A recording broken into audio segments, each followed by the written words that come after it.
Hello, Internet! It's time for another Wednesday's serial. I want to talk about something different. I want to talk about a single issue, and it is not a comic I have ever picked up before, but is a character, well, actually two characters, that we're all familiar with.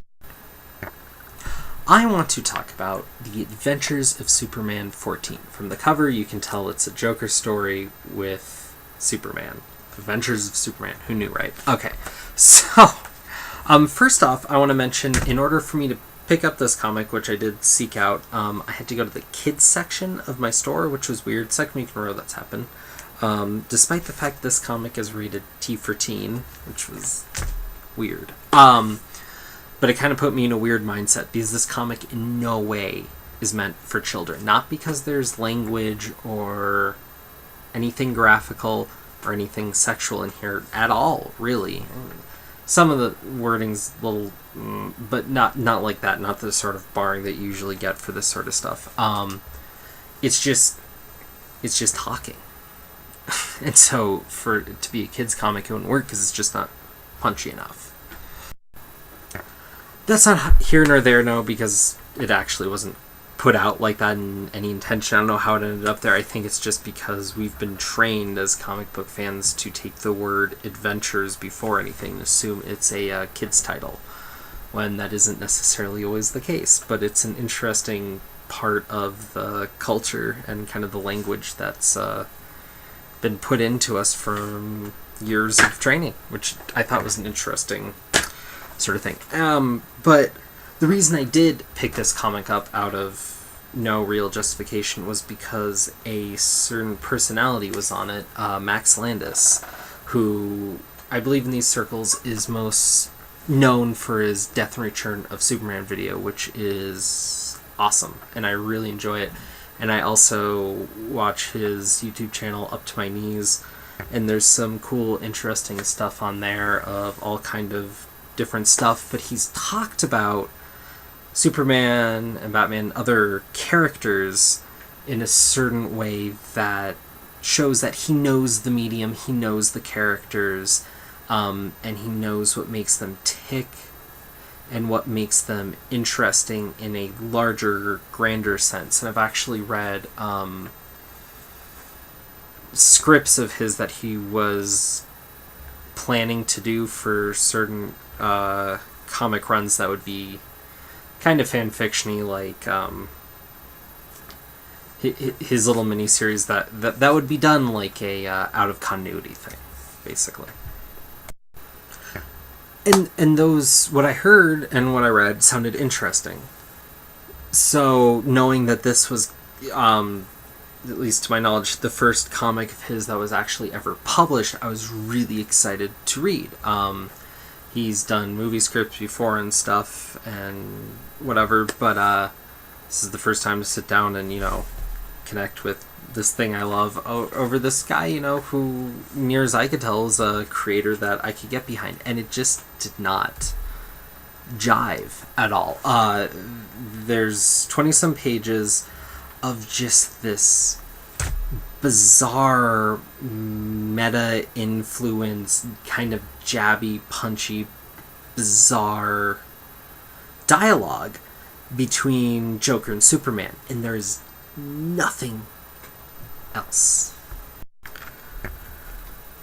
So our setup for the sound of one hand clapping is that the Joker has planted bombs throughout Metropolis, and he has done so purely for the audience attention and chance to speak to Superman, which actually would be more interesting with kind of like a bizarre, deranged fan, but whatever.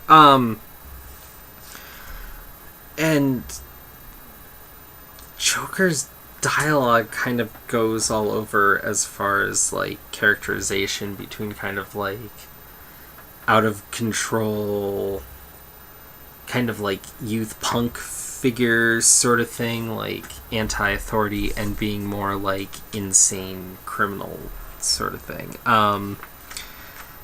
And has this whole thing of like, do I have a point? Do I have demands? And I don't know, it's just weird. And Superman kind of gets back at him, and there's a couple of weird sequences where the Joker says some things, Superman laughs, and that weirds the Joker out because he's not used to people laughing at his jokes. But Superman points out, like, that's funny. The bombs, though, like, no, that's bad, you know, like, whatever. And it's just this bizarre exchange. What makes this even more bizarre is the setting. Because we're in Metropolis, so of course we're on the Daily Planet because there's no other real landmarks of Metropolis, which is a big problem that DC Comics should address. The fact that Gotham is this huge, vibrant place and no other location on their map has a candle to that, ironically. And so the Daily Planet was cleared out because there's all these bombs. And Superman points that out. And it makes it weird because they're on top of this rooftop, but essentially they're in, as far as setting-wise, a blank white room talking to each other. There's no setting. They're in a vacuum. There's nothing pressuring them. There's no, like, social graces or, like, people listening in or anything. It's literally just, like, the two of them talking to each other, and I feel like this page sums it up so clearly. Like, it's so much blank white, and it's just like they're just jabbing at each other, and it's weird and metatextual, and it hurts that something that betrays the idea of what makes comics work, which is words and pictures going together, is just this barrage of talking heads just quipping at each other. And there still is a beautiful page by Jock because he's an amazing storyteller with his pictures, as long as just being an amazing artist. And he does this thing with the Joker that's throughout the ages and works in his own, and it's just a great page. But it's dressing because it's not really playing too much, and it's just there, and it's because he has nothing else to work with, nothing else to do here, because this is just supposed to be like a bad dialogue exchange in a movie. So these characters are going back and forth at each other, and the Joker's saying that Superman's boring because he's the Boy Scout, and he's predictable for that, and he's vague, which they make a big deal. And then Superman comes back on the Joker and says, because I'm vague, I'm dangerous, because all I do is what I think is right, and because of that, I'm unpredictable, which should be a white lie. It should be a white lie. But it shows the level of morality Superman's playing at in this story. And that's followed up at the very end when Superman, after getting rid of the Joker, crashes in on Batman. And there's no way he got to Metropolis without you knowing. And then Batman's like, I wanted to see what you do. I wanted to see how you react to this. Da-da-da-da-da. And Superman's like, don't play games with me. He's making a petty thing like, this guy, this crazy lunatic, is your problem. I don't deal with your problems, basically. Superman, this fixture of high morality, okay. Since the beginning of storytelling, there have been fixed heroes, and not necessarily in the level of Superman, but they're heroes that have fixed levels of morality, that do what they do because they think it's right, and it's a clear code of conduct from the beginning, and they follow it to the end without without compromising to the world when it comes down on them, without compromising to nature when it comes down on them, without compromising to men or women. Usually in the history of storytelling, the wiles of women, because sexual progression's still moving along. But they don't compromise. They do what they think it's right all the way through, and they do that as a way for what the value of storytelling is, to show us that we need to do what we think is right when others are coming down on us, telling us to compromise, because that's what a sane person would do. That's what you do. Saying, no, I'm going to do this, I'm going to do this right, and push through. It's fucking hard. It's... it is one of life's most classic points, and it never stops being relevant, and it never stops. That is, like... that inspiration, the word, to, like, the idea of inspiring someone is saying, like, no, we're going to do this, we're going to do this because it's right. If it was easy, you wouldn't need to fucking be inspired.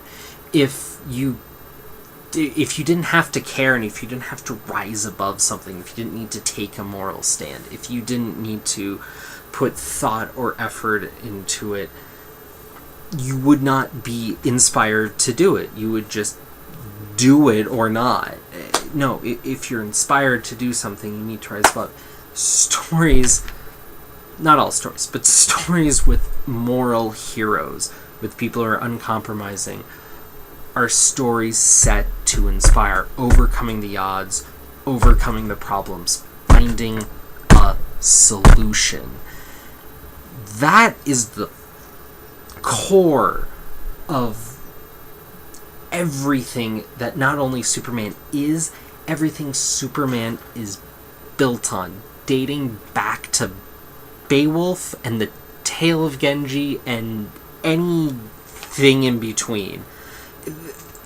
And after, circling back on influencing Superman. Oh, Doc Savage, no different. I mean, different, but not in that respect. So, that is important. Because here we are.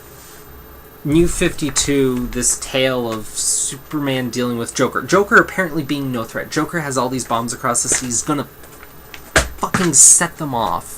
And Superman, in the blink of a fucking eye, grabs all the bombs, is like, I got them because I read the radio signals and I'm that fast. I'm that fast. I'm so fast, there's no tension to the story. There's not even an actual problem. You are beneath me. And he goes to Batman at the end and says, this is your problem.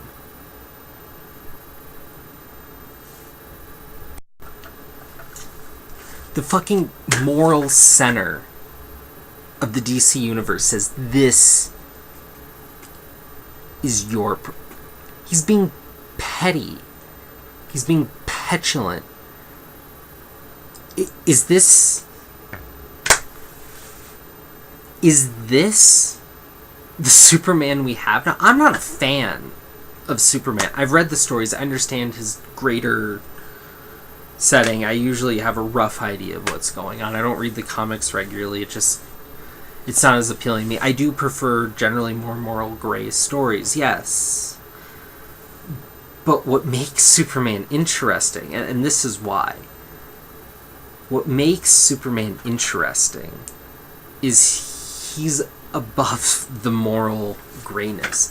The only good Superman story, because there's only one good Superman story, is about how he doesn't compromise, and he gets it done, and he gets it done right, no matter what anyone say, because it's the right thing to do. That's the only good Superman story. And if this is a Superman we're stuck with now, if that's where we're at, where the moral center of, frankly, the better part of American pop culture lies. If this is an outlier, if this is where Superman is now, that's saying we don't know how to have someone do the right thing no matter what, because we can't relate to it anymore. If that's where we're at, if that's where we're at, then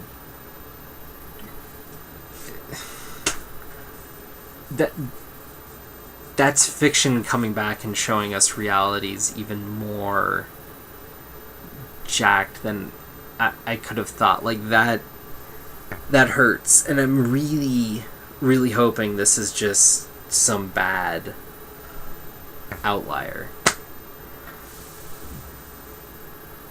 But I don't know. I mean, I hope